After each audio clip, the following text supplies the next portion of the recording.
زیادہ، لیکن وہ بھی بہت نیچے رہے گا. اچھا خیر ہے انشاءاللہ. کہاں سے ہے سبق؟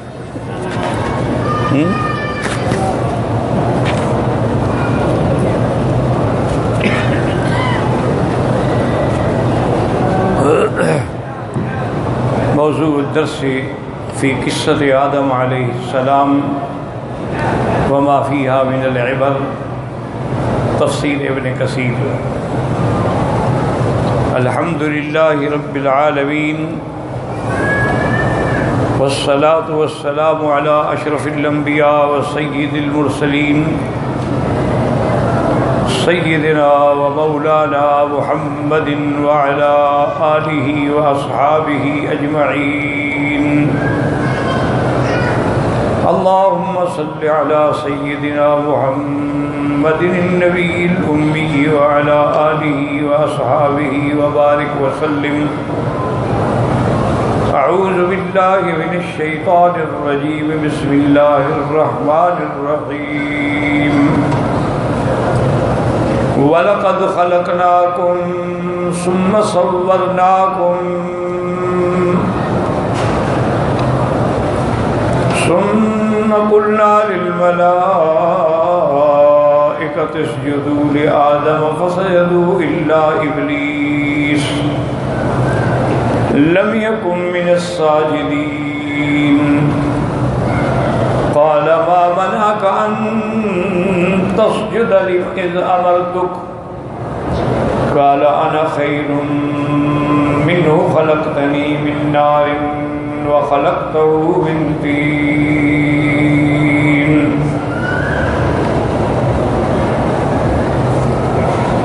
قال فاهبط منها فما يكون لك أن تتكبر فيها فاخرج إنك من الصاغرين.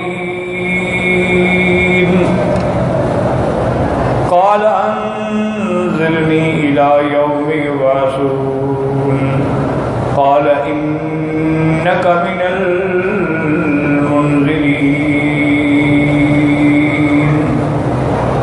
اللہ تبارک و تعالی نے ان آیات مبارکہ میں قصہ تخلیق آدم علیہ السلام اور سجود ملائکہ لآدم علیہ السلام اور انکار ابلیس کے بارے میں ارشاد فرمایا ہے. سب سے پہلے تو یہ یاد رکھیں کہ اللہ نے قرآن پاک میں 4 انبیاء علیہم السلام ایسے گزرے ہیں کہ جن کے واقعات کو، جن کے ذکر کو بار بار اللہ نے بیان فرمایا. ان میں ایک تو قصہ آدم ہے جس کو اللہ تعالی نے مختلف صورتوں میں اسالیب مختلفہ سے ذکر فرمایا ہے. اسی طرح پھر دوسرا سیدنا ابراہیم الخلیل علیہ السلام کا قصہ کہ اللہ تبارک و تعالی نے اس کا ذکر بھی قرآن پاک کے متعدد صورتوں میں مختلف انداز سے بیان فرمایا ہے. اور اسی طرح سیدنا موسیٰ علیہ السلام کا قصہ جو ہے اس کو بھی اللہ نے بڑی تفصیل سے ذکر فرمایا. اور اس کے بعد سیدنا عیسیٰ علیہ السلام، ان کے قصہ مبارک کو بھی اللہ نے قرآن پاک میں بڑی تفصیل سے بیان فرمایا ہے. تو یہ 4 پیغمبر ایسے ہیں کہ جن کا ذکر قرآن کے مختلف صورتوں میں ہے اور بڑی کہیں اجمال ہے، کہیں تفصیل ہے، کہیں ان کا مقابلہ ہے، کہیں مکالمہ ہے، کہیں مناظرہ ہے، کہیں مجادلہ ہے. تو اس کی وجہ یہ ہے، یاد رکھیں کہ انبیاء تو سارے شان والے ہیں. جتنے اللہ پاک نے پیغمبر بھیجے ہیں، رسول بھیجے ہیں، ہمارا ایمان ہے تمام انبیاء شان والے ہوتے ہیں، اس لیے تو اللہ ان کو چن لیتے ہیں نا اپنی رسالت کے لیے۔ اگر کسی بادشاہ نے اپنے ملک کا سفیر بنانا ہو تو اس کے بھی بڑے ٹیسٹ ہوتے ہیں، امتحان ہوتے ہیں۔ اس کی تعلیم کتنا ہے، اس کی خطابت اور مکالمے کی صلاحیت کتنی ہے، اس میں افہام و تفہیم کا مادہ ہے یا نہیں ہے، اور جس ملک میں ہم اس کو بھیج رہے ہیں کیا وہاں کی معاشرت، حالات، ثقافت اور زبان کو سمجھتے، یہ سارے اس کے امتحان ہوتے ہیں۔ پھر مختلف ایجنسیاں اس کی تحقیق کرتی ہیں کہ یہ کوئی اندرون پردہ گندے کاموں میں تو مبتلا نہیں ہے، کہ نشہ تو نہیں کرتا، یہ نعوذ باللہ اللہ معاف کرے ہر مسلمان کو، یہ زنا میں تو مبتلا نہیں ہے تاکہ کسی لڑکی کی ہاتھ میں اس کی کمزوری ہو تو پھر تو ملک کے سارے راز ایک لڑکی لے جائے گی نا۔ تو یعنی ہم تحقیق کرتے ہیں اس کے لیے، اور اللہ جس کو اپنا سفیر بنانا چاہے اپنے اور بندوں کے درمیان میں تو اس سے زیادہ بہتر کون منتخب کر سکتا۔ انسانوں کے چنے ہوئے تو غلط بھی ہو سکتے ہیں، انسانوں کے انتخاب تو غلط بھی ہو سکتے ہیں، اور انسانوں کے انتخاب کے اندر سفارشوں کا زور بھی ہو سکتا ہے، لیکن اللہ جب کہے کہ میں نے چن لیا ہے، اللہ یصطفی من الملائکۃ رسلا ومن الناس، اللہ نے فرمایا کہ میں نے ملائکہ میں سے بھی چن لیا ہے کہ میں نے کس کو رسول بنا کے بھیجنا ہے، کس نے پیغام لے کے آنا ہے۔ تو اللہ نے ملائکہ میں سے جو سب کے سردار تھے حضرت جبریل علیہ السلام کو چن لیا کہ وہ واسطہ ہیں اللہ اور اللہ کے پیغمبروں کے درمیان میں، وحی لے کے آتے ہیں، اللہ کے فرمان لے کے آتے ہیں، اللہ کے اوامر اور نواہی لے کے آتے ہیں۔ اور وہ کتنی شان والا ہے کہ اللہ فرماتے ہیں انہ لقول رسول کریم ذی قوت عند ذی العرش مکین مطاع ثم امین۔ کتنی بڑی صفت ہے کہ وہ رسول ہے اور شان والا رسول، اور اس کے بعد فرمایا وہ طاقت والا ہے، اس سے کوئی وحی چھین نہیں سکتا ہے، ذی قوت، اور مقام اس کا کہاں ہے؟ عرش کے پاس، اور پھر اس کی شان یہ ہے کہ مطاع، تمام فرشتے اس کی بات کو مانتے ہیں، ثم امین، اور اس کے بعد وہ امانت والا بھی ہے کہ وحی میں خیانت کرے، کوئی آیات بدل دے، کوئی آیات چھوڑ دے، کوئی آیات نہ لے آئے، یا حضرت علی کے بجائے حضور کو دے دے وحی، وہ نہیں کر سکتا۔ تو امانت والا ہے وہ، اللہ کی امانت میں کبھی خیانت نہیں کر سکتا۔ اور اسی طرح دوسری جگہ اللہ اس کی شان بیان فرماتے ہیں علمہ شدید القویٰ ذو مرۃ فاستویٰ وہو بالافق الاعلیٰ، بڑی طاقت والا۔ تو اللہ تبارک و تعالی جب ملائکہ سے رسول چنتے ہیں، یصطفی من الملائکہ، ملائکہ سے چن لیا، رسلا ومن الناس، اور انسانوں میں بھی اللہ چن لیتے۔ جیسے اللہ نے فرمایا اللہ یجتبی من الملائکۃ رسلا ومن الناس، اللہ ان میں سے چناؤ کرتے ہیں، ملائکہ میں سے بھی اور انسانوں میں سے، اور جس کو اللہ چن لے پھر اس میں کوئی عیب ہو ہی نہیں سکتا، کیونکہ اللہ عیب سے پاک ہیں۔ جب چننے والا ہر عیب سے پاک ہو، وہ علام الغیوب ہو، علیم بذات الصدور ہو، جس کا علم محیط ہو، ماضی حال مستقبل جس کے سامنے برابر ہو، اس سے کیا غلطی ہو سکتی ہے؟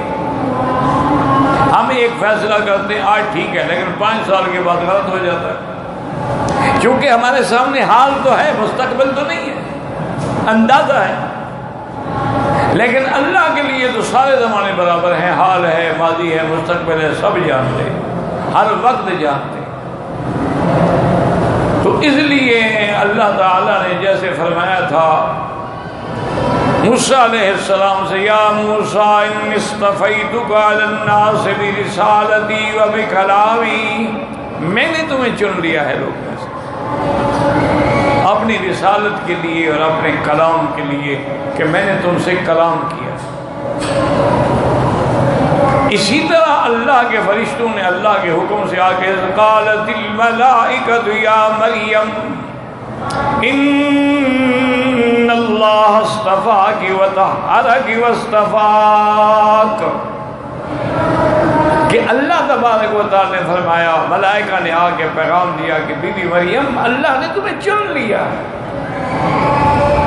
اور اللہ نے تمہیں پاکیزہ پیدا کیا ہے، اور نساء عالمین میں اللہ نے تمہیں بہت بڑا مرتبہ دیا ہے، بہت بڑی فضیلت دی ہے، اور اللہ نے تمہیں بشارت دی ہے کہ تمہیں ایک ایسا بچہ دیں گے جو مقربین میں ہوگا، جو صالحین میں ہوگا، جو مرسلین میں ہوگا، جو مہد میں بھی کلام کرے گا اور بڑھاپے میں بھی کلام کرے گا۔ یعنی کیا مانا کہ دونوں کلام اتنی پکی اور مضبوط ہوں گی، یہ نہیں ہوگا کہ بچہ ہے پتہ نہیں کیا کہہ رہا ہے۔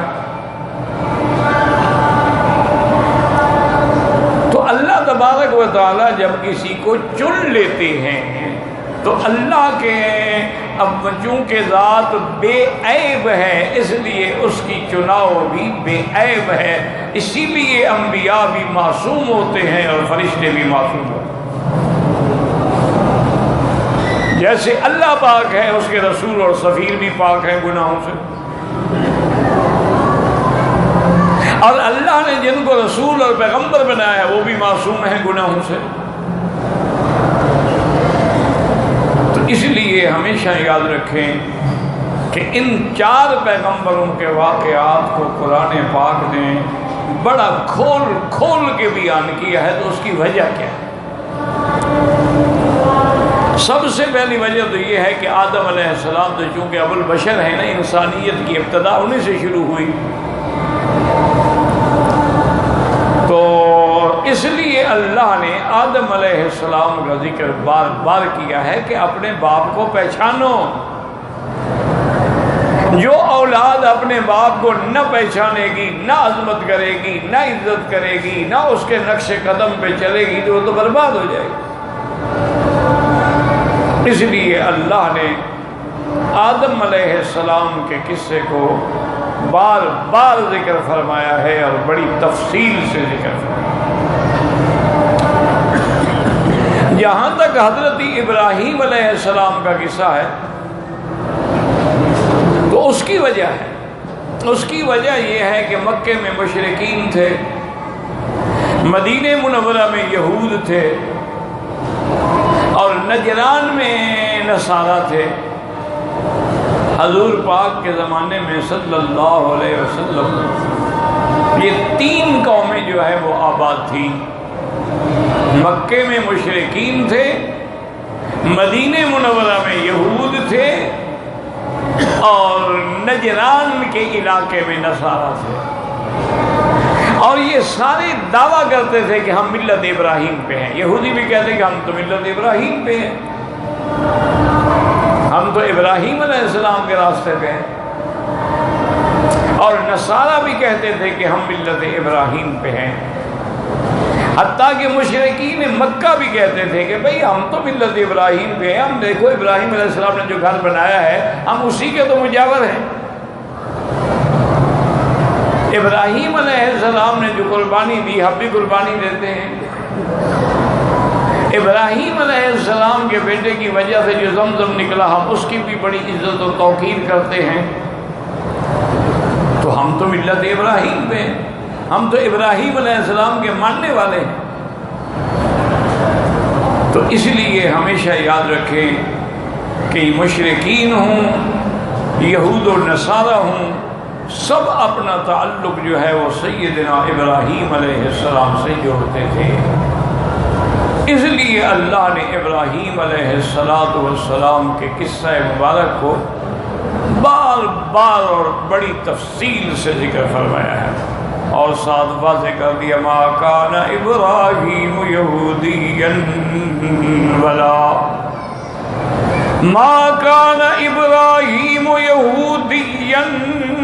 ولا نصرانیا ولکن کان حنیفا مسلما وما کان من المشرکین۔ اللہ نے فرمایا ظالمو، ابراہیم علیہ السلام کا یہودیت سے بھی تعلق نہیں، نصرانیوں سے بھی تعلق نہیں، مشرکین سے بھی تعلق نہیں، یہ سب جھوٹی باتیں ہیں۔ اگر ان کو ابراہیم علیہ السلام کی ملت اور طریقے سے پیار ہوتا، ابراہیم علیہ السلام بتوں کے توڑنے والے ہیں اور یہ بتوں سے اللہ کے کعبے کو بھرنے والے ہیں، یہ کیسے اس کے طریقے پہ چل رہے ہیں؟ کیا کہتے ہیں؟ ابراہیم علیہ السلام نے ساری دنیا کو چھوڑ دیا،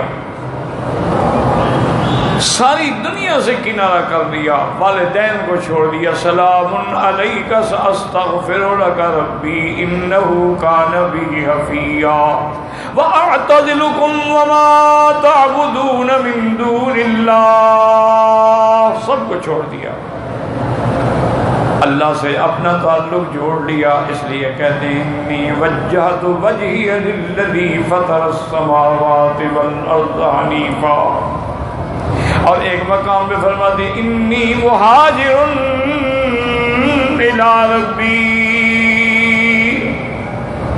تو ابراہیم علیہ السلام نے تو سب کو اللہ کی توحید کے لیے چھوڑا، تم لوگوں نے اللہ کے بیٹے بنا لیے ہیں۔ یہودی کہتے ہیں عزیر اللہ کا بیٹا ہے، نصرانی کہتے ہیں عیسیٰ علیہ السلام اللہ کا بیٹا ہے، اور مشرکین مکہ کہتے تھے کہ فرشتے جو ہیں یہ اللہ کی بیٹیاں ہیں۔ یہ تو تمہارے عقیدے ہیں اور دعویٰ کرتے ہو ابراہیم کی ملت کا۔ تم تو نعوذ باللہ خدا کو جو لم یلد ہے ولم یولد ہے اس کے بیٹے بناتے ہو۔ قالت الیہود عزیر ابن اللہ وقالت النصارى المسیح ابن اللہ۔ اور مکے والے کیا کہتے تھے کہ ملائکہ جو ہے نا یہ اللہ کی بیٹیاں۔ اللہ نے فرمایا ظالم ہو، بڑے بدبخت ہو، اپنے لیے تو لڑکے پسند کرتے ہو، اللہ کے لیے لڑکیاں۔ الکم الذکر ولہ الانثی، اچھا تمہارے لیے تو لڑکا ہو، اللہ کے لیے تم نے لڑکے۔ اچھا دلیل کیا دیتے تھے؟ وہ کہتے دیکھو جی فرشتے ہمیں نظر نہیں آتے، تو لڑکیاں ہیں نا اللہ نے چھپا کے رکھی ہوئی ہیں۔ اور دوسرا ملائکہ کے لفظ میں تانیث ہے، لہذا یہ بھی دلالت کرتی ہے کہ ہاں وہ لڑکیاں ہیں۔ تو اس لیے اللہ تعالیٰ نے ابراہیم علیہ السلام کے قصہ مبارک کو بار بار بیان کیا ہے، اور بڑی تفصیل سے اللہ نے بیان کیا ہے کہ حضرت ابراہیم کا بادشاہ سے کیسے مناظرہ ہوا، حضرت ابراہیم کا اپنے باپ سے کیسے مکالمہ ہوا، حضرت ابراہیم کا اپنی قوم سے کیسے مناظرہ ہوا، سارا اللہ نے ذکر کیا۔ اور موسیٰ علیہ السلام کا ذکر بھی اللہ نے بڑی قرآن میں تفصیل سے بیان کیا ہے، حتیٰ کہ یعنی پیدائش سے لے کر موسیٰ علیہ السلام ابھی پیدا بھی نہیں ہوئے، اس وقت ماں کے پیٹ میں ہیں اور ماں گھبرا رہی ہے کہ فرعون کے ہرکارے آ کے قتل کر دیں گے۔ اللہ پاک نے خبر دی وَأَوْحَيْنَا إِلَىٰ أُمِّ مُوسَىٰ۔ یاد رکھیں کہ وحی جو ہے، ایک تو وحی شریعت ہوتی ہے، تشریع ہوتی ہے، اور ایک وحی جو ہے وہ تکوینی ہوتی ہے، جیسے اللہ نے مکھیوں کو، شہد کی مکھیوں کو بتلایا وَأَوْحَىٰ رَبُّكَ إِلَى النَّحْلِ، تو اب یہ تھوڑا ہے کہ شہد کی مکھیاں نعوذ باللہ نبی بن جائیں گی۔ جیسے مرزا قادیانی علیہ اللعنہ کہتا ہے کہ ہاں بھائی تو مجھ پر بھی آتی ہے، تشریح نہیں ہے، غیر تشریح ہے، تو غیر تشریح سے تم نبی کیسے بن گئے؟ تو اللہ تبارک و تعالیٰ نے یعنی موسیٰ علیہ السلام کی والدہ کا ذکر قرآن میں فرمایا کہ اوحینا الی ام موسیٰ ان ارضعیہ فاذا خفت علیہ فالقیہ فی الیم، کہ موسیٰ علیہ السلام کی ماں بچہ پیدا ہونا، اس کو دودھ شودھ پلا کے نہلا دھلا کے اس کو صندوق میں بند کر کے دریا میں ڈال دو۔ اسی لیے محاورہ بن گیا نا، نیکی کر دریا میں ڈال،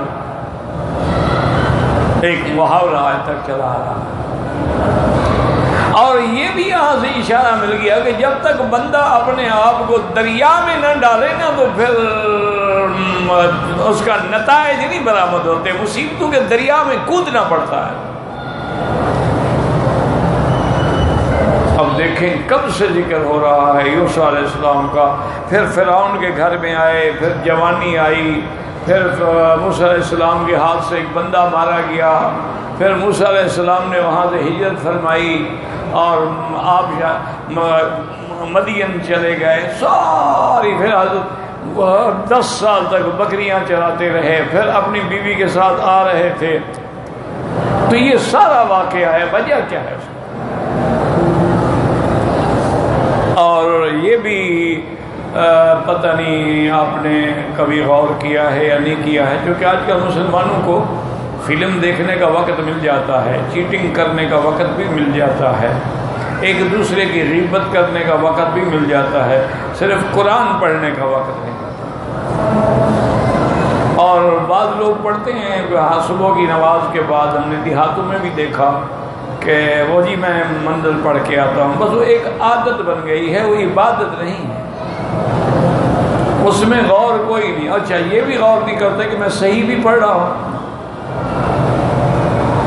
یا غلط پڑھ رہا، کیوں کبھی اس نے کسی قاری کے پاس، کسی استاد کے پاس بیٹھ کے کوئی اپنی صحیح بھی نہیں کرائی قرآن کی؟ تو اس لیے ہمیشہ یاد رکھیں کہ اللہ نے سب سے افضل، ہمارا عقیدہ ہے سب سے اکمل، سب سے اجمل، سب سے اعلیٰ، سب سے افضل، سب سے عرفہ شان والے حضرت محمد مصطفیٰ صلی اللہ علیہ وسلم، لیکن اللہ نے حضور کی ولادت کا قصہ تو قرآن میں بیان نہیں کیا۔ سارا قرآن پڑھے ہیں تو حضور کے بارے میں، آپ کی ولادت کے بارے میں قرآن میں ذکر نہیں ہے۔ اچھا یہ تو شکر ہے کہ ذکر نہیں ہے، پھر بھی ہم میلاد منا رہے ہیں، اگر ذکر ہوتا تو پتہ نہیں ہم کیا کرتے۔ یہ بھی عجیب بات ہے نا جی کہ جس پیغمبر کا ذکر ہی نہیں ہے اس کا بھی ہم ماشاءاللہ میلاد مناتے ہیں۔ اب تو خیر میلاد کے جلوس بھی نکلتے ہیں، میلاد کا باقاعدہ کیک کاٹے جاتے ہیں۔ انا للہ و انا الیہ راجعون۔ مسلمانوں خدا کے لیے یہ میلاد جو ہے یہ عیسائیوں کی رسم ہے، اس کا دین اسلام سے کوئی تعلق نہیں۔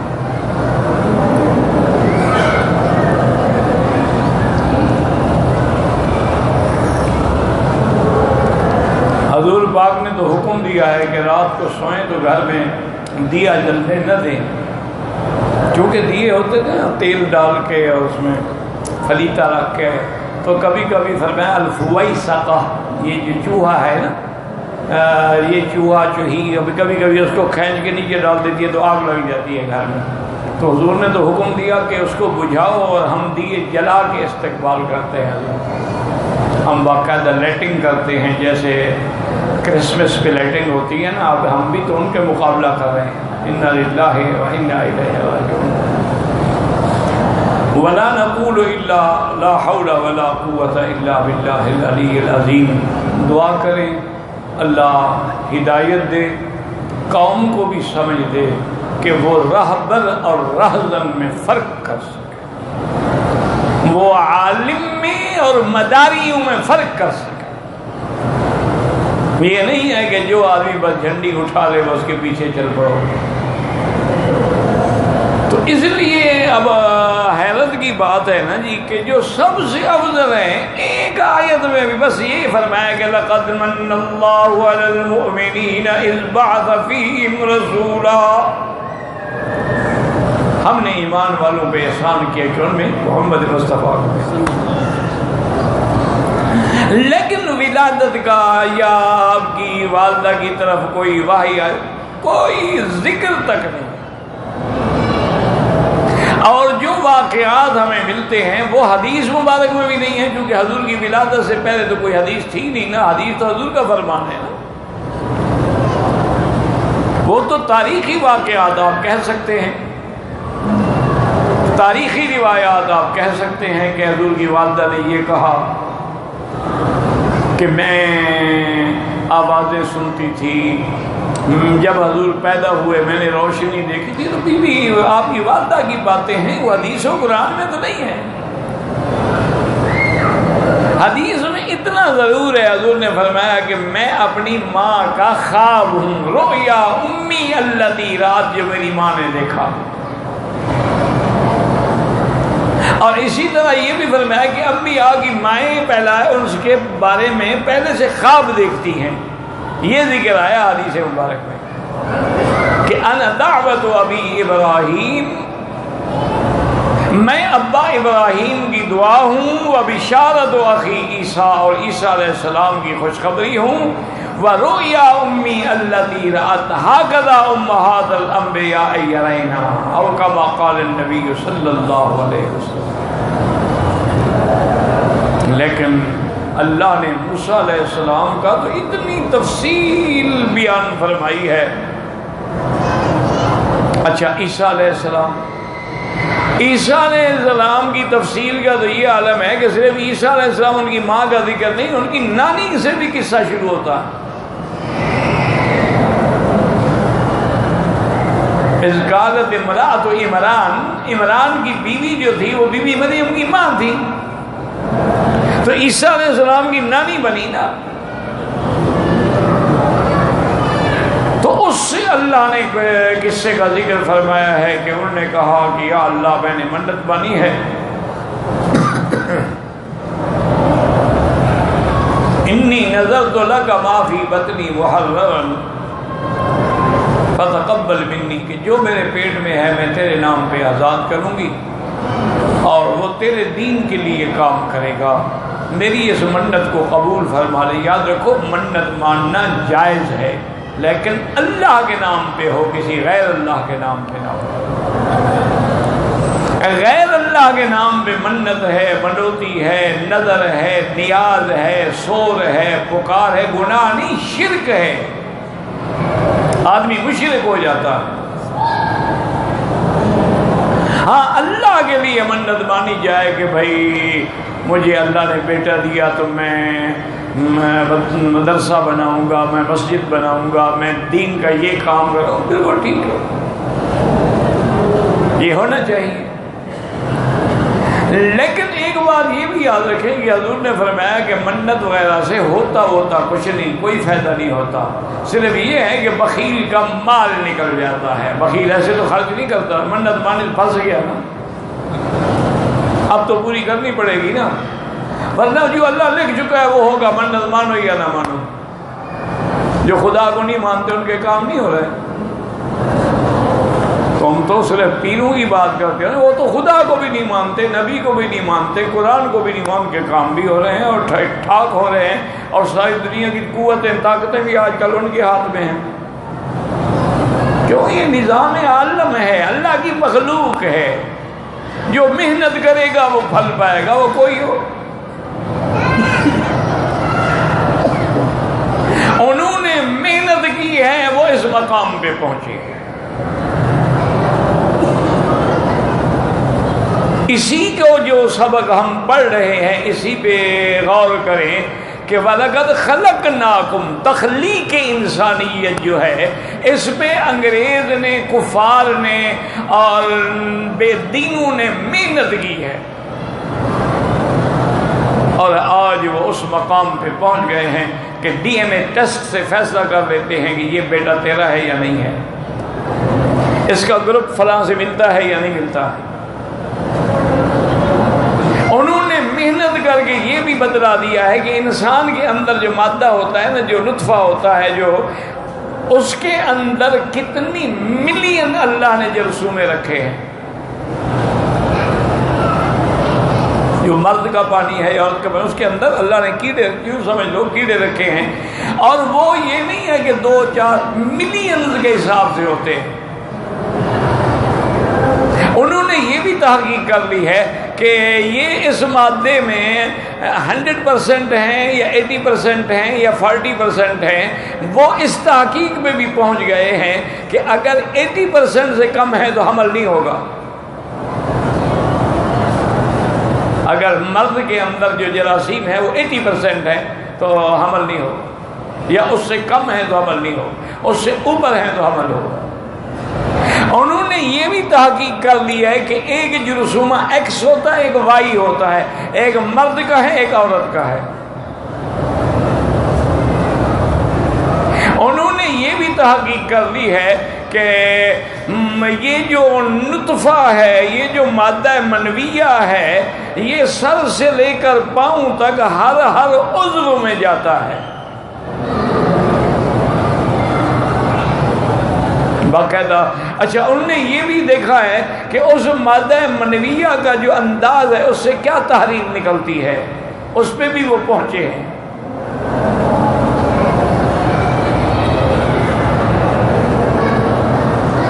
اور اسی طرح سے دیکھیں نا کہ مسئلہ بھی آپ سمجھ لیں، اللہ کرے آپ کو یاد بھی رہے، کہ اب آدمی مثلا پیشاب کرتا ہے تو اس کے بعد استنجا کر کے وضو کر لے گا بس۔ پیشاب کرنے کے بعد غسل کرنا تو ضروری نہیں ہوتا نا۔ اچھا، حالانکہ انسان دن میں کتنے دفعہ پیشاب کرتا ہے؟ 2 دفعہ، 3 دفعہ، 4 دفعہ، یعنی کم سے کم 1.5 لیٹر پانی تو نکلتا ہے نا۔ سارے کو اکٹھا کیا جائے تو 1.5 لیٹر تو کم سے کم بنے گا نا۔ پھر اس کا فلو کتنا ہے کہ دھار تیزی سے نکلتی ہے یا مر کے گرتا ہے، اس کو معنی ہے بیماری ہے۔ لیکن استنجا کرو گے اور آدمی کا نطفہ جو ہے احتلام ہو جائے یا میاں بیوی ملے تو وہ پانی کتنا نکلتا ہے؟ تھوڑا سا۔ نطفے کا معنی یہی ہوتا ہے، تھوڑا سا۔ اچھا، وہ تھوڑا سا پانی نکلے تو غسل کرو، غسل کے بغیر نماز نہیں ہوگی، غسل فرض ہو گیا۔ اور پیشاب 1.5 لیٹر کرو تو استنجا کرو۔ اس کی وجہ کیا تھی؟ آج اس جدید تحقیق نے ثابت کر دیا کہ فرمان رسول سچا ہے، کہ چونکہ مادہ منویہ کا تعلق